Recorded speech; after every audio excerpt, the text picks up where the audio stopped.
자, 말씀의 제목이 좀 번거롭지만 따라해 봅시다. 은혜로 나를 부르시니. 오늘 이 제목을 한번 생각을 해보려고 합니다. 한 어린 딸이 한 학교를 전학을 갔는데 전학 간 그날에 반에서 시험을 치른 모양입니다. 시험 문제는 세계 7대 불가사의는 무엇인가 하는 질문이었습니다. 학생들은 배운 게 있어서 모두 열심히 답을 쓰고 있는데 새로 전학 온 이 아이는 답을 쓰지 못하고 있었습니다. 선생님이 찾아오셔서 걱정하지 말고 아는 것을 쓰면 된단다 이렇게 격려해 주었습니다. 답을 다 쓰고 난 다음에 정답을 체크를 했습니다.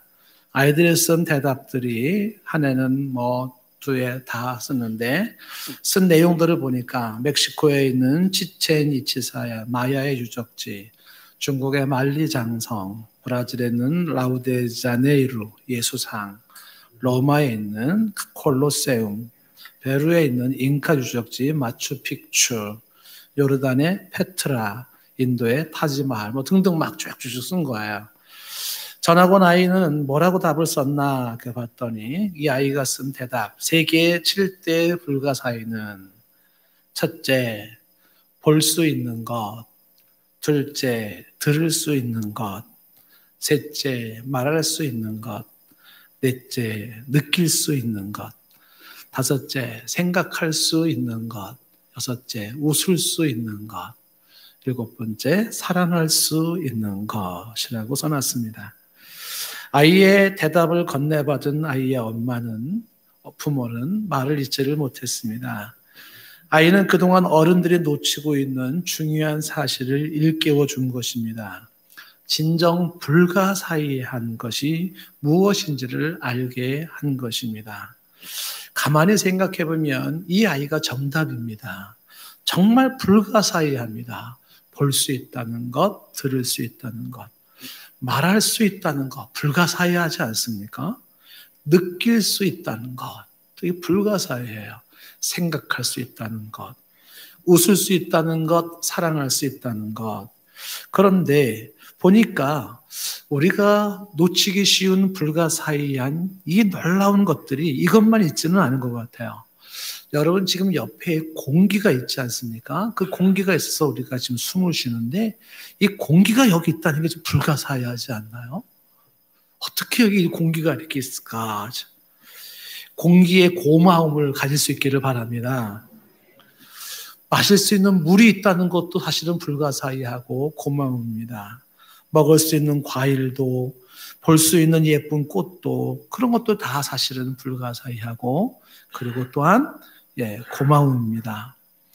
지구가 자전을 하고 있는데 다른 별들과 충동을 하지 않게끔 인력 법칙에 적용을 하면서 적당하게 밀치고 당기는 힘을 유지하면서 그러한 간격을 일정하게 유지하고 속도를 일정하게 유지해서 지구가 너무 덥지도 않고 너무 춥지도 않게 이렇게 돌아가는 것도 이것도 기적이고 이것도 놀라운 일입니다. 그럼 불가사의한 일이기도 합니다. 우리나라가 삼면이 바다로 되어 있는데 혹시 이런 생각 안 해봤습니까? 왜 동해바다 경계선은 강릉, 속초 이쪽이면 경계선이 딱 정해져 있을까요? 왜 서해안 바다는 저기 대천 해수욕장, 춘장대 해수욕장 왜 그거로 딱 정해져 있을까요? 왜 부산 쪽으로 남해 바다가 딱 경계선이 정해져 있을까요? 그 바다가 경계선이 정해져서 그 경계선을 안 넘어온다는 것도 그것도 왠지 대단한 신기함을 갖습니다. 그 욥이 던진 질문이죠. 너희가 바다의 경계선을 니네들이 정했냐? 그 바다가 넘지 못하게 하는 걸 니네가 아느냐? 라는 질문을 던지지 않습니까? 우리나라 같이 삼면의 바다가 되는 곳이 동해바다, 서해바다, 남해바다가 함께 만나면 우리는 끝장이죠. 근데 딱 선을 지키고 바다가 안 넘어가고 있어요. 이것도 놀라운 기적이고 불가사의한 모습입니다. 지난 주일날에 우리가 가족들, 온 가족 예배를 드리면서 가족은 무엇인가라는 말씀을 전했습니다만은 그 태국에서 있었던 지진 9.1이라고 하는 그 대지진으로 약 한 30만 명이 죽었던 그런 영상을 좀 보았습니다. 사춘기 소년이 그저 귀에다가 음악 듣고 가족과 대화가 단절된 상태에서 있었던 그 아이가 그 쓰나미로 인해서 엄마를 극적이 만나고 엄마는 중환자가 되고 동생 잃어버리고 아빠 잃어버린 상태에서 그 소년이 깨달은 게 뭐였습니까? 가족의 평범한 일상의 소중함이었어요. 평범한 일상의 소중함. 그러면서 말한 게 뭐냐면 그 평범한 일상이 기적이었다는 거예요. 우리가 살고 있는 평범한 일상이 사실 기적의 연속인 거예요. 내가 살아있는 것도 기적이고 일상이 이렇게 흘러가는 것도 기적입니다. 코로나 이 전염병 하나로 전 세계가 쩔쩔매지 않습니까? 미국도 쩔쩔매고 선진국이면 뭐예요? 독일 쩔쩔매고 영국 쩔쩔매고 전 세계가 쩔쩔매고 있지 않습니까? 근데 이 코로나가 더 심해지지 않은 것만도 감사한 것 같아요. 순간순간 저와 여러분들은 기적으로 살아가는 인생인 줄로 믿습니다. 그런데 저희들은 알 수 있고 고백할 수 있습니다. 이런 기적이 일상이 된 것은 하나님의 은혜입니다. 사실 모든 게 기적인데 이런 놀라운 불가사의한 기적이 일상이 된 것은 순간순간 하나님의 은혜인 것입니다. 오늘도 우리는 그 은혜를 입고 살아가는 사람들입니다. 기적의 삶을 살고 있는 저와 여러분들, 오늘도 여러분들은 기적의 주인공들입니다. 기적의 주인공들이에요. 근데 이것은 하나님의 은혜로 되어지는 것입니다. 이렇게 은혜를 베푸신 하나님을 찬양하고 그 하나님께 감사드립니다. 자, 그런데 이 모든 게 다 기적이고 은혜인데 기적 중에 기적이 있고 은혜 중에 은혜가 있다는 사실입니다. 가장 크고도 놀라운 기적, 가장 크고도 놀라운 은혜가 있는데 그게 예수 그리스도 복음이라는 거예요. 오늘 이 내용을 사도 바울이 뭐라고 설명하는지 한번 보시겠습니다. 자, 먼저 이 복음이라는 것을 이렇게 설명을 해요. 오늘 말씀 11절에 보면 형제들아 내가 너희에게 알게 하는데 내가 전한 복음은 사람의 뜻을 따라 된 것이 아니다. 이렇게 말하고 있죠. 내가 전한 복음이라는 게 뭡니까? 예수 그리스도의 십자가 보혈이 인류의 죄를 사한다는 메시지입니다. 그 복음이, 예수 그리스도의 복음이 내가 전한 복음이라고 내가 만든 게 아니고 내가 고안해낸 것도 아니고 내가 창작해낸 것이 아니다. 내가 전한 이 예수 그리스도의 십자가의 복음은 사람의 뜻을 따라 된 것이 아니라고 얘기를 합니다. 자, 여러분 여기 뜻을 따라라고 하는 따라라는 단어를 먼저 기억해 주십시오. 헬라 단어가 카타라고 하는 뜻이 있는데 이 단어를 먼저 좀 생각을 해 두시고 그래서 이 복음이 사람의 뜻을 따라서 즉 사람의 어떠한 과정을 겪지 않고 되어졌다는 걸 얘기를 하죠. 같은 맥락에서 이어지는 12절에 이렇게 말을 하죠. 이는 내가 사람에게서 받은 것도 아니고 배운 것도 아니다 라는 이야기를 합니다. 여기 사람에게서라고 하는 건 파라예요. 파라. 좀 전에는 따라서라는 게 카타, 여기는 파라라는 단어를 쓰고 있는데 이 파라는 영어로 from입니다. 그러니까 복음의 기원과 복음의 출처는 사람이 아니다. 이 복음이라고 하는 것은 학습으로 되어진 게 아니다. 철학을 열심히 배우면 알아지는 것도 아니고 수학 문제 잘 풀어서 알아지는 것도 아니고 영어를 유창하게 해서 알아지는 것도 아니고 이것은 무슨 어떠한 배움으로서 얻어지는 것이 아니다 라는 것을 이야기하고 있습니다. 지금 여기 사람을 따라라는 카타와 사람에게서라고 하는 파라라는 전치사 두 개가 갈라디아 1장에서는 또 다른 전치사 두 개를 쓰고 있는 게 있는데 거기 뭐라고 되어 있냐면 사도권의 출처를 얘기하면서 1장 1절에 이렇게 말을 했죠. 사람에게서 난 것도 아니요 라고 했습니다. 여기서는 아포에게서가 아포라는 뜻이 이것도 출처와 기원을 얘기하고 있는 것이고요. 그다음에 사람으로 말미암은 것도 아니요 할 때 말미암은 디아 통하여라고 하는, 영어로 throw라고 하는 경유를 얘기하는 것입니다. 자, 지금 이 다양한 전치사를 써가면서 사람과 연결시켜서 얘기하고 있는 거죠. 사람의 뜻을 따라서 된 것이 아니고, 사람에게서 받은 것도 아니고, 사람에게서 난 것도 아니고, 사람으로 말미암은 것도 아니다 라고 얘기하는데, 이것은 사도권이라고 하는 사도 바울의 사도권과 함께 그리스도의 복음이 그렇다는 거예요. 그리스도 예수 그리스도의 복음은 사람의 뜻을 따라 된 것도 아니고, 사람에게서 배운 것도 아니고, 사람에게서 받은 것도 아니고, 이 복음은 사람이 만든 것도 아니고, 사람이 창작한 것도 아니고, 그 누군가가 고안해낸 것도 아니고, 사람에게서 난 것도 아니고, 사람으로 말미암은 것도 아니라는 것입니다. 그래서 이제 1장 16절 끝부분에 이런 얘기를 하죠. 이 복음을 알고 난 다음에 내가 혈육과 의논하지 않았다라는 이야기를 끝부분에 말을 합니다. 그 혈육이 뭡니까? 인간들이에요. 이 복음을 발견한 다음에 인간과 의논하지 않았다. 인간과 상의할 복음도 아니고 인간과 토의할 복음도 아닙니다. 이 복음은 사람의 생각, 사람의 뜻, 사람의 의도와 상관이 없는 하나님의 일방적이고 기쁘신 뜻이라는 겁니다.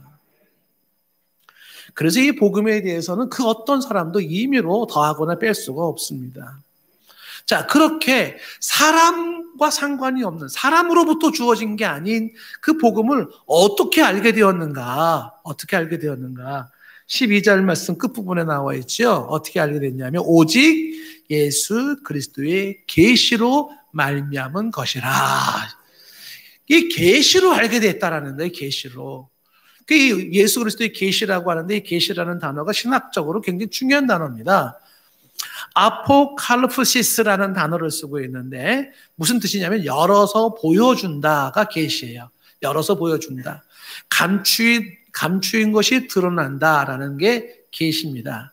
이 계시를 설명하기에 가장 적절한 비유가 무대에 막이 열린다라는 뜻입니다.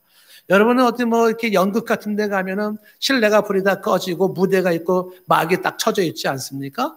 그 막이 쳐져 있는 상태에서는 막 뒤에 무대의 배경이 무슨 그림으로 어떻게 장치와 시설을 해놓고 어떤 일이 벌어지는지를 모릅니다. 근데 이제 공연이 시작이 되면 막이 쫙 열립니다. 이게 계시예요. 쫙 열릴 때 불이 쫙 켜져요. 켜진다는 걸 신학적으로는 조명이라 그래요. 조명, 비친다. 쫙 커지면서 무대가 탁 드러나기 시작하죠. 그러면서 저기 봐, 저기 우물이 있네. 저기는 달구지를 하나 해놨네. 여기는 집이 있네. 나무도 있네. 배경을 보죠. 그리고 거기서 일어나는 일들을 보기 시작을 하는 거예요. 그와 같이 계시를 통해서 쫙 열어주심으로 감추어졌던 것이 드러나는 거예요. 뭐가? 복음이. 예수 그리스도의 복음이라고 하는 것은 바로 그 예수 그리스도의 계시로 성령에 의해서 열어주심으로써 보고 그래서 알게 된 거지 공부해서 아는 것도 아니고 무슨 어디서 배워가지고 되는 것이 아니었더라 하는 내용입니다.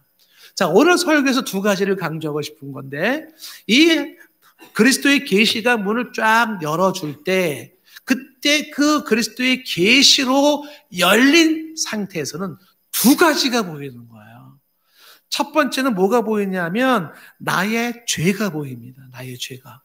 두 번째 보이는 것은 예수가 그리스도임이 보이는 겁니다. 오늘 설교는 이 부분입니다. 두 가지. 이것이 주께서 계시로 열어주지 아니하면 보이지가 않아요. 예를 들어서 열어주심으로 내가 죄 있는 것을 보게 돼요. 내가 죄인이구나. 내가 죄가 있구나. 이걸 보여주는 알게 됩니다. 자, 그런데 이 그리스도의 계시를 받지 못한 사람들은 그러면 내가 죄 있는 걸 알까요? 모를까요? 죽었다 깨어나도 모릅니다. 주께서 계시로 열어주지 않은 사람들은 자신의 죄가 보이지가 않습니다. 자신이 죄인이라는 것이 그것을 알 수가 없습니다. 혹자는 나 죄인이야 라고 말을 할 때 내가 남의 거 사기를 쳤어. 남의 이렇게 해서 내가 형을 받아가지고 교도소에 몇 년 살았어.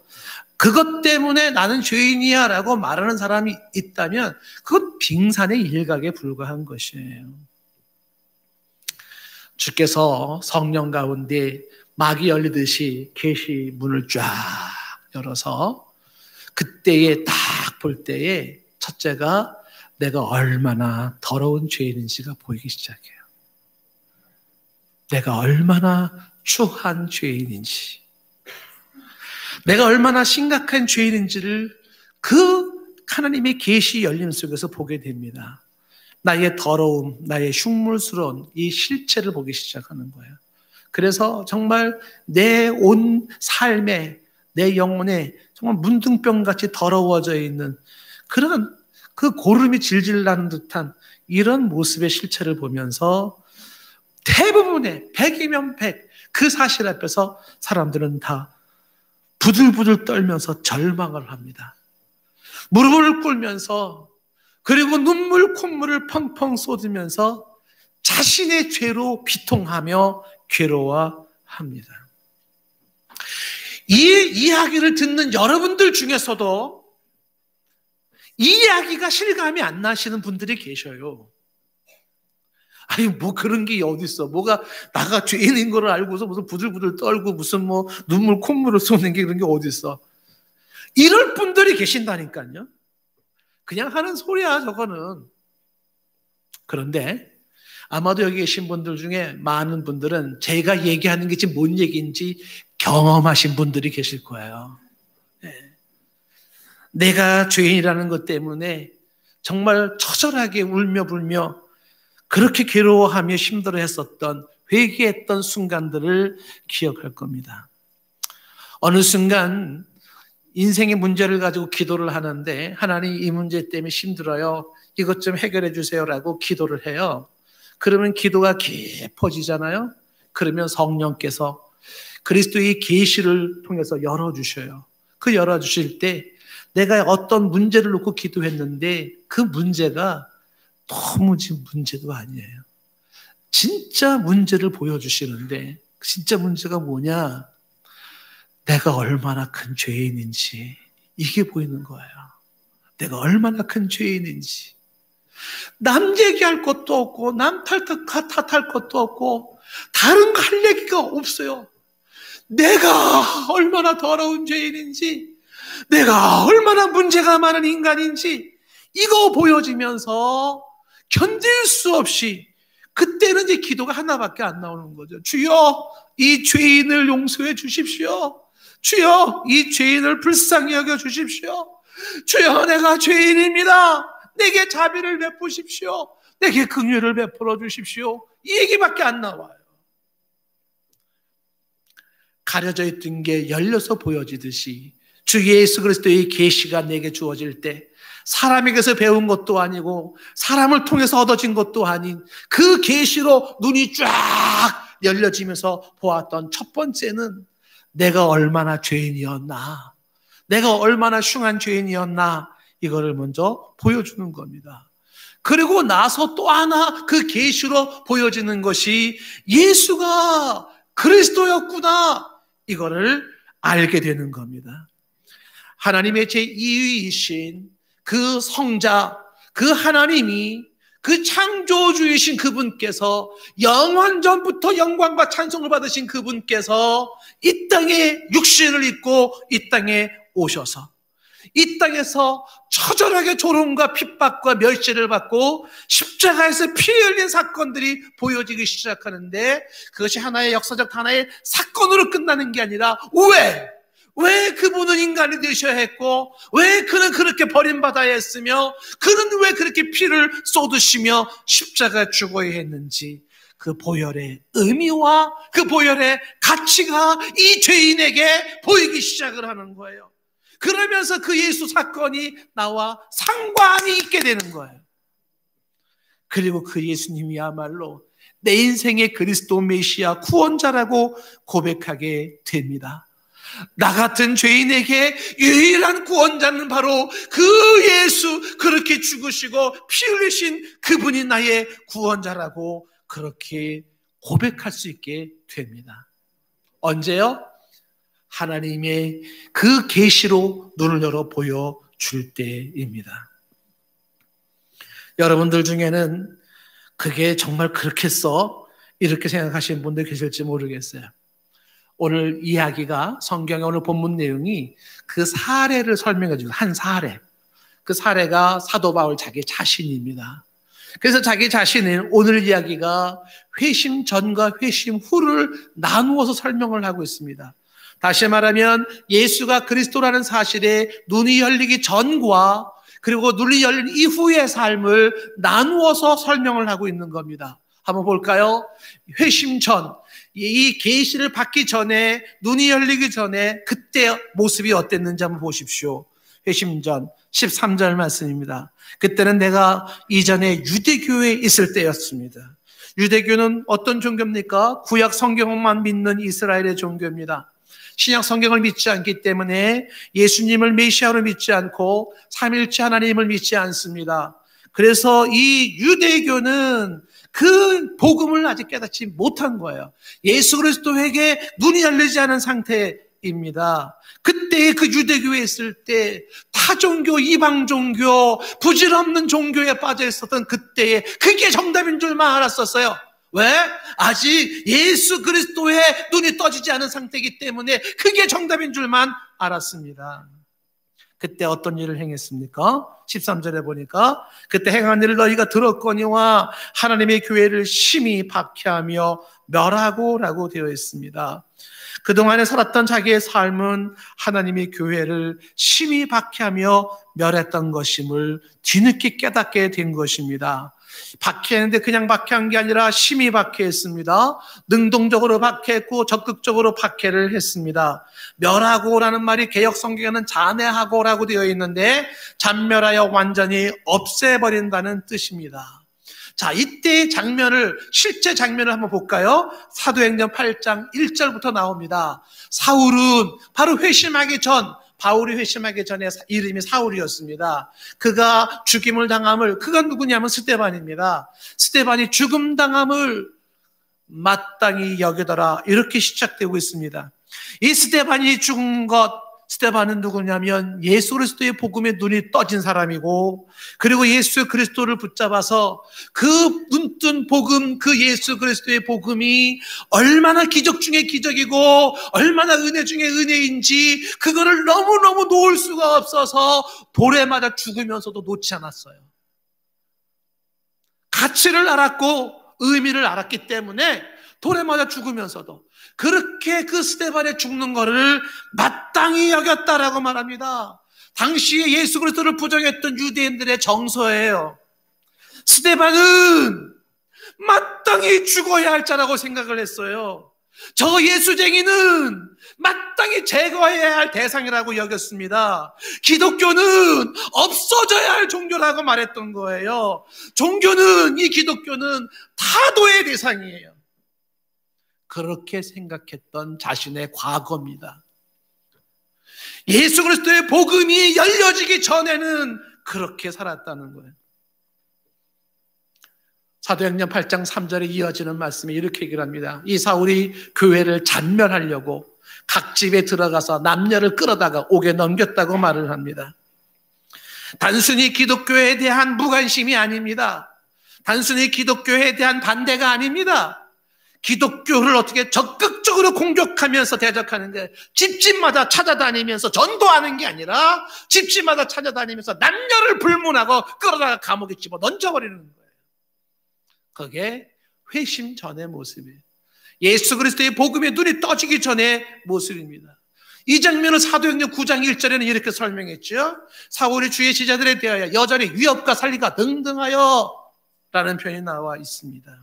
여기 위협과 살기가 등등했다라는, 위협과 살기는 살인적인 위협이라는 거예요. 그리고 등등했다는 것은 거칠게 숨을 몰아쉰다는 뜻이에요. 씩씩거리며 흥분한다는 뜻입니다. 성난 한 마리의 짐승처럼 잔뜩 독이 올라 있는 모습으로, 눈에는 살기가 돌기 시작했고 제정신이 아닌 모습으로, 그렇게 등등한 모습으로 기독교를 반대했습니다. 그리고 박해했습니다. 전형적인 안티 기독교였었어요. 전형적인 안티 기독교. 기독교에 대해서 적대감을 갖고 도전하면서 그리고 공격했던 그의 모습이에요.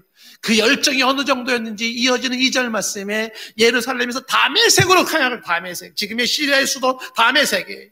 그 다메섹까지 예루살렘에서 거리가 240km.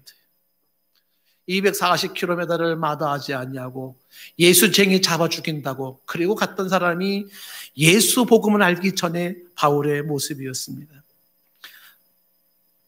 말 그대로 도시락 싸가지고 다니면서 기독교를 박해하고 핍박했던 사람들입니다. 질문을 던져봅시다. 이 사람 왜 이러는 거예요? 왜 그렇게까지 기독교를 싫어하고 반대하는 거죠? 결정적인 이유 중에 하나는 아직 예수 그리스도의 복음을 모르기 때문에 그래요. 예수 그리스도의 복음을 모르기 때문에 그 예수 그리스도의 복음을 알면 반대로 돼버려요. 그 복음 때문에 목숨을 걸어요. 또 루터나 칼빈이 바로 그 케이스 중에 또 한 사람입니다. 이 사람들이 가톨릭에 있을 때는 사도 바울처럼 교회를 핍박하진 않았지만 그들의 인생은 방황했었고 번민 속에 괴로웠어요. 루터에게는 제가 말씀을 드렸지만은요, 너무 괴로워서 자기 몸에다가 채찍을 가했던 사람이에요. 인생의 방황이 있었고 인생의 번민이 있었고 괴로움이 너무 컸습니다. 자, 루터에게는 많이 해서 제가 말씀드리지 않겠지만요, 칼빈이 추기경영 사도레스에게 쓴 편지의 내용 중에 이런 내용이 나옵니다. 칼빈의 내용 한번 읽어드릴까요? 일부분만 한번 읽어보겠습니다.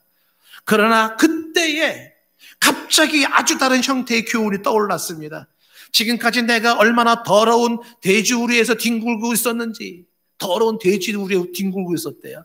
내가 얼마나 부정하고 더러운지를 밝히 보았습니다. 내가 처해 있는 비참한 상태에 대한 두려움과 떨림, 영원한 죽음의 전망에 대한 무서움과 위협, 이런 것 때문에 나는 한 시간도 더 참을 수가 없었습니다. 나는 통곡과 눈물로 나의 과거를 저주하며 그곳에서 떠났습니다. 통곡과 눈물로 그 예수를 몰랐던 나의 삶을 어떻게 해요? 저주하면서 떠났습니다. 그리고 그는 예수 그리스도를 새롭게 발견되었음을 계속해서 이렇게 고백을 합니다. 오 아버지, 그의 소망은, 여기서 그는 그리스도예요. 예수 그리스도의 소망, 그의 소망은 당신의 진노를 그치게 하고, 그의 피는 나의 많은 허물을 씻어버리고, 그의 십자가는 나의 저주를 대신지고, 그의 죽음은 나의 속량이 되었나이다. 당신은 나의 마음을 감동시켜 예수 공로 외에는 아무것도 상관하지 않게 하셨나이다. 회심 전의 모습, 회심 후의 모습이 달라지. 회심 전에는 어떤 이는 무신론에 빠져있고 무종교에 빠져있고 세상에 빠져있을지 모릅니다. 그런 상태에서 아직 예수 그리스도의 이 복음이라고 하는 기적 중에 기적이요, 은혜 중에 은혜요, 놀라운 이 사실에 대해서 무관심하고 무시하고 거부하고 심하게는 반대하는 사람들의 모습입니다. 눈이 열리지 않아 보이지 않으므로 막이 갇혀 있어서 드러나지 않은 상태에서 황금과 돈과 그 어떤 것으로도 비교할 수 없는 이 어마어마한 사실들이 보여지지 않는 거예요. 아마 여러분들 중에도 그런 경험이 있을지 모르겠어요. 예수님 믿기 전에 누가 전도하면 너 나 잘 믿어 그랬을지 모릅니다. 누군가가 전도하면 민폐 끼치지 마 그랬을지 모릅니다. 누군가가 예수 복음을 전할 때 너 자꾸 이런 식으로 괴롭히면 차별금지법 운운해가면서 경찰에 신고할 거야 그랬을지도 모릅니다. 왜 그런 반응이 나올까요? 가려져 있어서 보지를 못하는 거예요. 예수 그리스도의 복음이 보이지 않는 겁니다.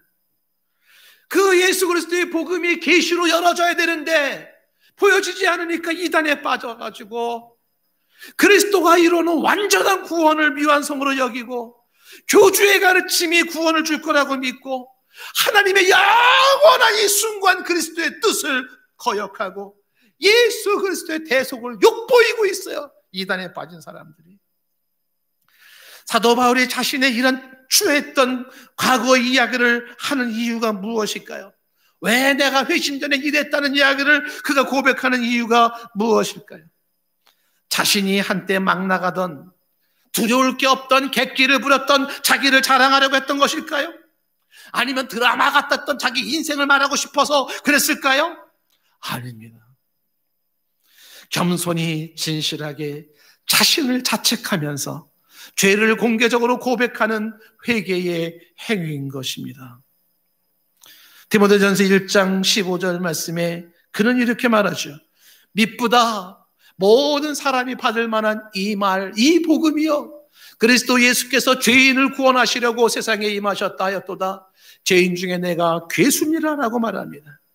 이 죄인 중에 괴수라고 말하는 건 내가 복음의 원수된 삶을 살았음을 고백하는 거죠. 그것은 곧 하나님에 대한 대적이었고 그리스도에 대한 조롱과 핍박과 비아냥거림이었음을 이야기하는 겁니다. 괴로웠어요. 그때 내가 눈이 열리지 않아 복음의 계시를 보지 못한 상태에서 그렇게 복음의 원수된 삶을 살아서 하나님을 대적하고, 그러면서 나는 그렇게 번민하며 그렇게 갈등하며 그렇게 힘든 인생을, 그런 저주받은 인생을 그렇게 살았던 것을 안타까워하는 것입니다. 베드로도 회개한 이후에, 복음에 눈을 뜬 이후에 그는 자신이 설교할 때마다 자기가 얼마나 더러운 죄인이었었는지를 고백했답니다. 그리고 닭이 올 때마다 그는 그렇게 울었다고 합니다. 그리스도에 계시는 바울처럼 내가 죄인임을 먼저 보게 합니다. 그리스도의 계시는 진지하게 그리고 명확하게 강하게 내가 죄인임을 보게 합니다. 그리스도의 계시는 내가 얼마나 더러운 죄인인지, 얼마나 구제불능의 인간이었는지 그것을 보게 합니다. 그래서 그 실상 앞에 괴로워지고 그 실상 앞에 피통해집니다. 철저하게 소망 없는 절망만이 나를 뒤엎으면서, 그리고 주님 앞에 회개를 하게 됩니다. 아주 무겁게, 아주 찐하게 그렇게 고백을 합니다. 내가 죄인입니다. 내가 죄인입니다. 한마디의 이 고백에 담겨있는 그 처절함이 묻어있는 고백이죠. 이 회개는 죄에 대한 깨달음이고, 이 회개는 죄에 대한 인정이며, 이 회개는 죄에 대한 애통함이고, 이 회개는 죄에 대한 결단입니다. 과거에 내가 그렇게 살았던 삶으로부터의 단절을 선언하는 선언의 모습이기도 합니다. 이런 진정한 회개가 있는 자만이 예수 그리스도의 복음에 감동하는 거예요. 내가 죄인이라고 하는 이 처참한 비극의 현장을, 그것에 눈이 떠지지 않은 사람은 예수 그리스도 앞에 감동하지 않습니다. 오늘 말씀 계속해서 14절에 말하지 않습니까? 내가 내 종족 중 여러 영갑자보다 유대교에 지나치게 믿어 내 조상의 전통에 대해 더욱 열심히 믿었다고 말합니다. 영갑자는 나이가 비슷한 동년배를 말합니다. 유대교 잘못된 종교를 지나치게 믿었다고 말합니다. 조상의 전통이라고 하는 그 유전은 율법과 함께 조상들의 입에서 입으로 전해져 내려오는 탈무드 말하는 거예요. 가르침입니다. 회심 전에 그렇건 내가 더욱 열심히 있었다는 이야기를 하는데, 그는 깨달았습니다. 내가 예수 그리스도를 알기 전에, 회심 전에 모든 열심은 잘못된 열심이었다는 사실입니다. 인생이나 신자가 열심이 없는 것도 문제지만, 그러나 잘못된 열심은 더 문제입니다. 우리에게는 바른 열심이 필요합니다.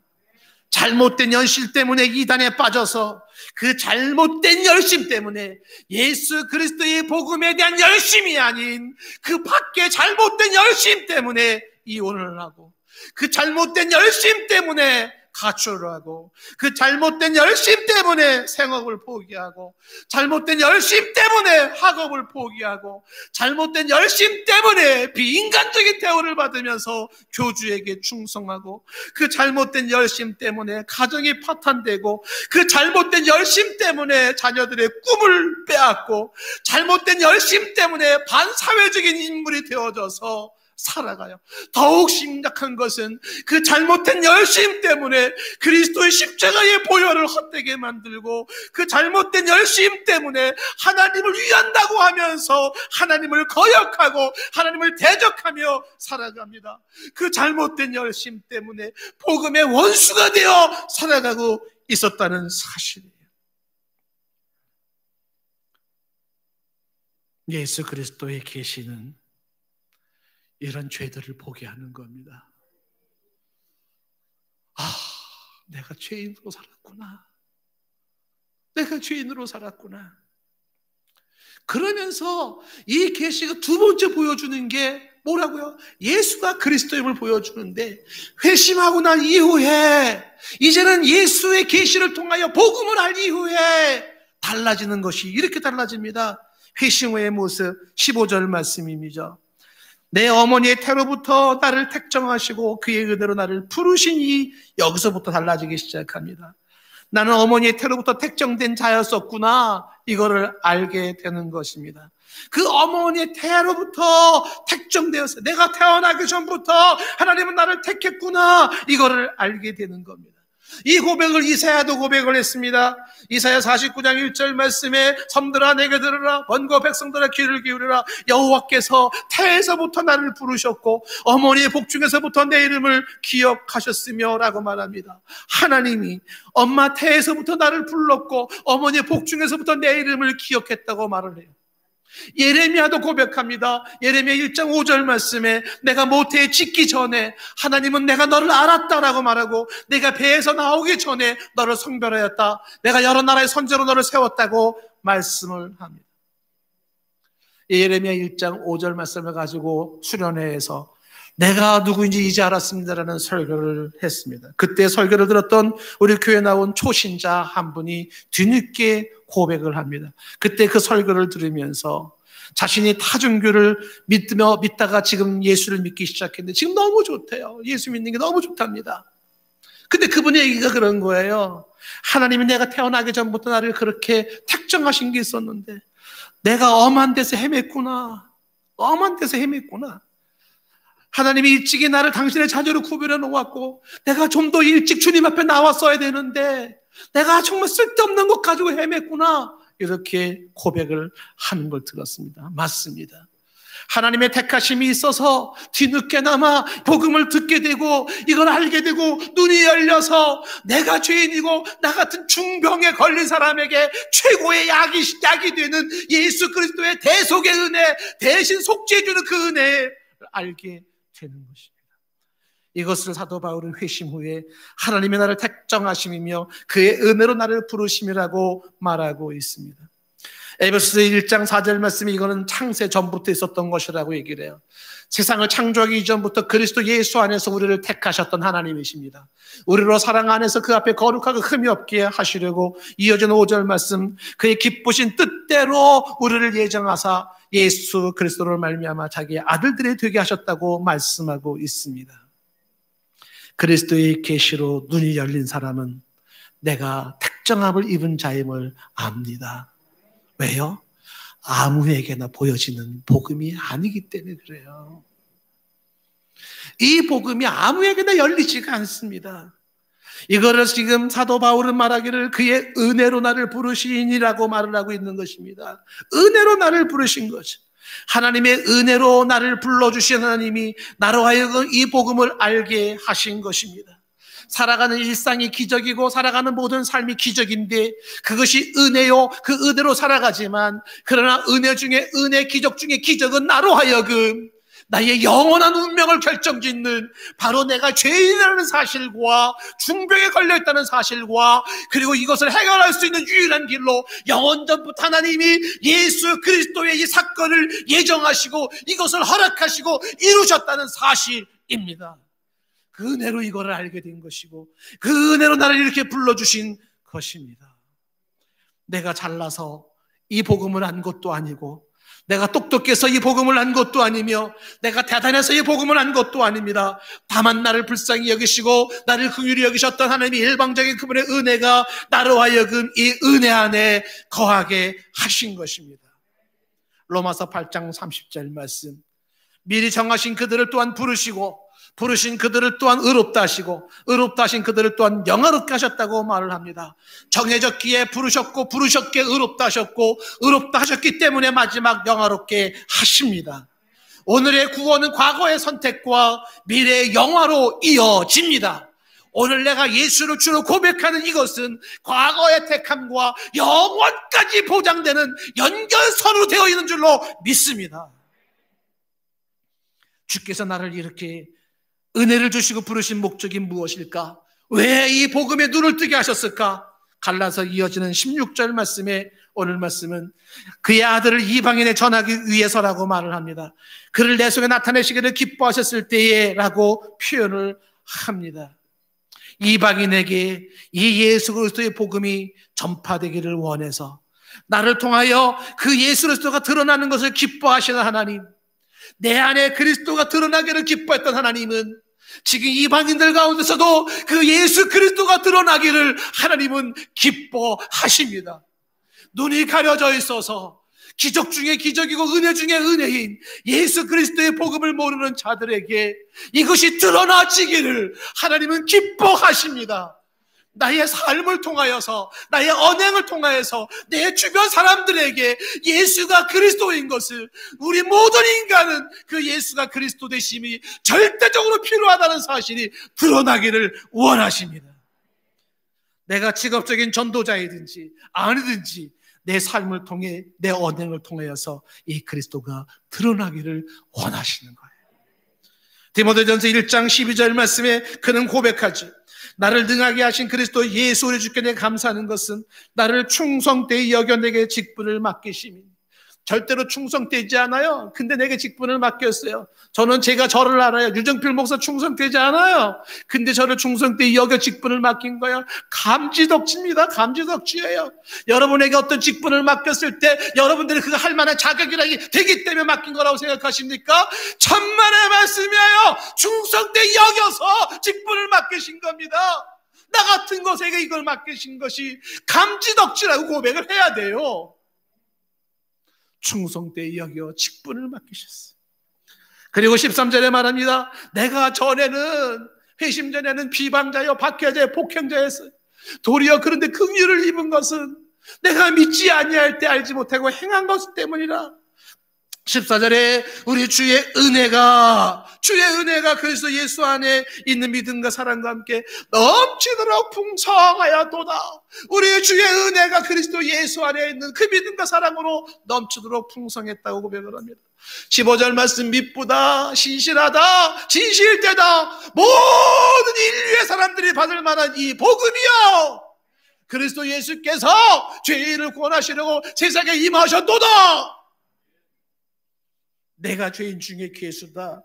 16절, 그런데 내가 긍휼을 입은 까닭은, 불쌍히 얻은 까닭은 예수 그리스도께서 내게 먼저 일체 참으셨어요. 오래 참았습니다. 그래서 이제 후에 주를 믿어 영생 얻는 자들에게 본이 되게 하려 하심이라. 나 같은 죄인도 하나님이 눈을 열어서 구원시키셨다고, 그것을 예수를 드러내서 전파하라고 그렇게 나에게 참아주시고 기다려주시고 눈을 열게 하신 것입니다. 17절 말씀 보십시오. 오늘 17절 말씀 보시면 본문 말씀 갈라디아서 1장 17절 말씀 보세요. 뭐라고 되어 있냐면, 이 복음에 눈을 뜨고 사도 바울은 사도된 자들을 만나려고 예루살렘으로 가지 않았대요. 그러니까 아라비아로 갔답니다. 그 아라비아가 지금 페트라라고 하는 그곳에서부터, 그리고 지금 다메섹 사이에 있는 사막의 어느 지점을 말하는 건데, 거기에 갔다가 다시 다메섹으로 돌아왔다는 겁니다. 이상합니다. 다메섹으로 돌아왔다는 게 뭐예요? 그 다메섹이 어떤 곳이었어요? 거기 있는 예수쟁이들 잡아 죽이겠다고 가려고 했던 게 다메섹 아닙니까? 근데 아라비아에서 홀로 하나님을 만나고 그 복음에 감동된 이 사도 바울이 영적으로 무장해가지고 제일 먼저 간 곳이 자기가 핍박하겠다는 다메섹으로 간 겁니다. 그 다메섹에서 무슨 일이 있었어요? 광주리 사건이 있었던 것입니다. 사도행전 9장 24절 말씀 아닙니까? 사도 바울이 이 복음을 전하는 그 상황에 소식이 알려지면서 그를 죽이려는 사람들이 생겼고, 밤낮으로 성문까지 시켰는데 25절에 제자들이 밤에 사울을 광주리에 담아서 성벽에 달아내린 사건이 있었습니다. 이것을 고린도후서 11장 32절에도 다시 한번 고백하지 않습니까? 다메섹에서 아르다운 왕의 고관이 나를 잡으려고 다메섹성을 지켰으나 33절에 나는 광주리를 타고 들창문으로 성벽을 내려가 그 손에서 벗어났다고 이야기를 합니다. 복음을 알고 나서, 예수 그리스도의 복음을 알고 나서 사도 바울에게 주어진 것은 캄캄한 밤에 성벽의 광줄에 대롱대롱 매달리는 초라한 모습이었어요. 초라한 모습이었어요. 예수를 몰랐다면 그렇게까지 광줄에 매달릴 이유가 없어요. 당당하게 배운 지식 가지고 로마의 시민권 가지고 그렇게 살았을 겁니다. 근데 지금은 어떻게 됐어요? 광주리에 매달려 있어요. 초라합니다. 사도 바울은 광주리에 대롱대롱 매달리면서 후회했을까요? 내가 예수를 괜히 믿은 것 같아. 왜 예수의 복음을 눈이 열려가지고 그렇게 후회했을까요? 예수 그리스도의 눈이 열린 사도 바울에게 광주리에 매달리는 거는요, 일도 아니에요. 그 복음이 얼마나 놀라운지, 나 같은 죄인이 그 저주의 운명 속에서 예수 그리스도의 이 놀라운 비밀을 발견한 것, 그 비밀이 미스테리입니다. 그 놀라운 비밀을 발견한 것이 얼마나 큰지, 광주리에 매달리는 건 일도 아니에요. 내게 돌멩이 던져서 나를 죽이는 것도 일도 아니에요. 그 복음 발견한 게 얼마나 대단한지, 나를 향하여 사람들이 버리고 나를 배척하고 매로치고 그것도 일도 아니었다는 사실. 복음에 눈을 뜬 사람들은 현재의 고난이 아니라 그것보다 더 위대한 복음 때문에 그 모든 고난도 감수할 수가 있었다는 사실입니다. 오늘 말씀을 정리합니다. 이 복음은 사람이 만든 것이 아닙니다. 이 복음은 그리스도의 계시로 알게 됩니다. 그 계시는 두 가지를 알게 합니다. 하나는 내가 죄인이라는 걸 알게 합니다. 둘째는 예수가 그리스도임을 알게 합니다. 그래서 이 복음의 눈을 뜨기 전에, 계시로 알기 전에, 회심 전에는 내가 복음 밖에 있었고 이방 종교에 빠져서 교회를 박해하고 교회를 무시하고 심하게는 교회를 공격하던 자로 삶을 살아갑니다. 예수 십자가 얘기에 코웃음을 치고 그의 숭고한 죽음을 헛되이 여기며 우습게 여겼며 살아갑니다. 잘못된 열심만이 내게 있어 잘못된 열심으로 인생을 낭비하고 인생을 소비하고, 그리고 홀로 있을 때 방황하고 비관하고, 그리고 자기의 죄로 말미암아 자기의 온 일상이 망가져가고 무질서 혼돈 속에서 죄로 더럽혀지며 파괴되고 있는 그런 속에 살아가고 있다가 마지막에 지옥의 형벌로 떨어지는 운명을 가지고 있던 나의 과거의 삶. 그런데 예수 그리스도 그분의 은혜로 말미암아, 전폭적인 그 은혜로 말미암아 눈이 열리면서 나의 실상을 보게 함과 동시에 예수가 그리스도임을 보게 하신 것입니다. 예수가 그리스도요, 예수가 메시아요, 예수가 주라고, 나의 구원자라고 눈이 떠지게 되는 것입니다. 전적인 하나님의 은혜입니다. 이렇게 은혜를 주신 것은 나로 하여금 예수 그리스도가 다른 사람에게 또한 전파되기를 원하고 계시는 하나님의 뜻이 있습니다. 비록 지금의 삶이 광주리에 매달려 성벽에 대롱대롱 매달려 있는 초라한 삶일지라도 외로워하지 않는 것은, 나는 뭘 발견했어요? 영원한 예수 그리스도의 복음을 발견했기 때문입니다. 그 복음 때문에 외로움도 견딜고 그 복음 때문에 핍박도 견디면서 오늘도 나로 하여금 이 사명 감당하게 하신 것은 나를 충성되게 여기신 하나님의 은혜라는 사실입니다. 살아가는 일상이 은혜입니다. 근데요, 더 큰 은혜가 있습니다. 예수 그리스도를 아는 은혜입니다. 이 은혜가 우리 자녀들에게 있기를 원하고, 내 사랑하는 친구와 가족과 이웃들에게 5대와 6대주에 퍼지기를 원합니다. 찬양합니다.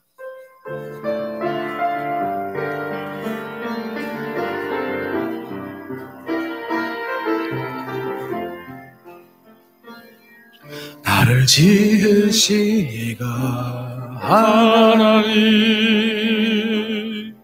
나를 부르신 이가 하나님, 나를 보내신 이도 하나님,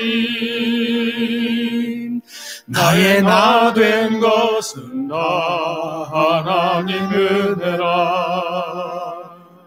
나의 달려갈 길 가도록, 나의 마지막 호흡 다하도록, 나로 그 십자가 품게 하시니, 나의 나 된 것은 나 하나님 은혜라. 한량없는 은혜,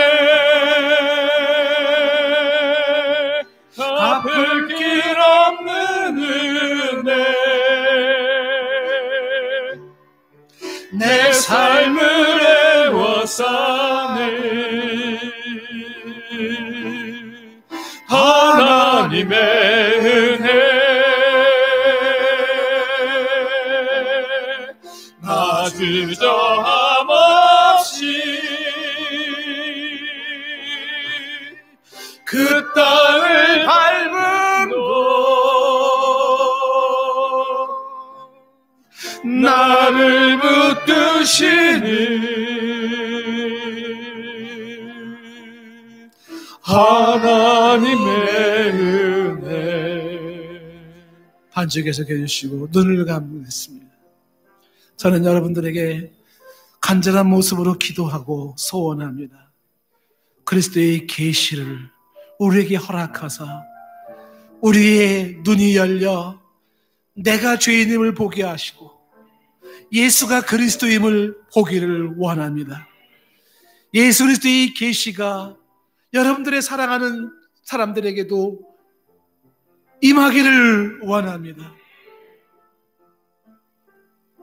눈을 감고 이 찬양을 부르시면 찬양하시고 주님 앞에 고백하시며 기도하시고 간구하실 분은 간구하며 나가겠습니다. 하나님 아버지, 지으신 이가 하나님 아버지 자신을 볼 수 있게 도와주시옵소서. 나를 부르신 이가 내가 죄인입니다. 내가 죄인입니다. 나를 보내신 이도 하나님 나의 나 된 것은 다 하나님 은혜라. 예수가 그리스도요. 예수가 달려갈 길 나가도록 살아가는 삶의 은혜입니다. 하루하루가 은혜입니다. 나의 마지막 나의 나 된 게 은혜입니다. 나가도록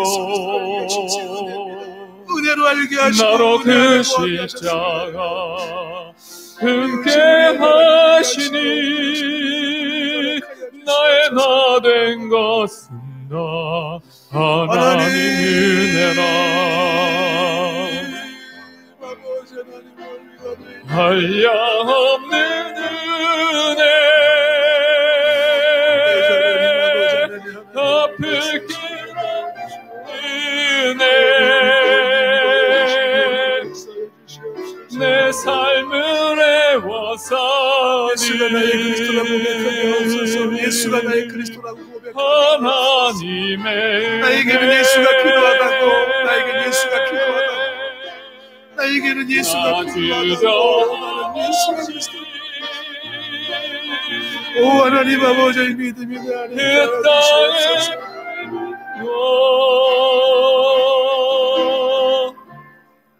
나를 붙드시니 하나님의 은혜. 눈을 감은 채로 찬양합니다. 나를 지으신 이가 하나님, 나를 지으신 이가 하나님, 나를 부르신 이가 하나님, 나를 부르신 이가 하나님, 나를 보내신 이도 하나님, 나를 보내신 이도 하나님, 나의 나 된 것은 다 하나님의 은혜라.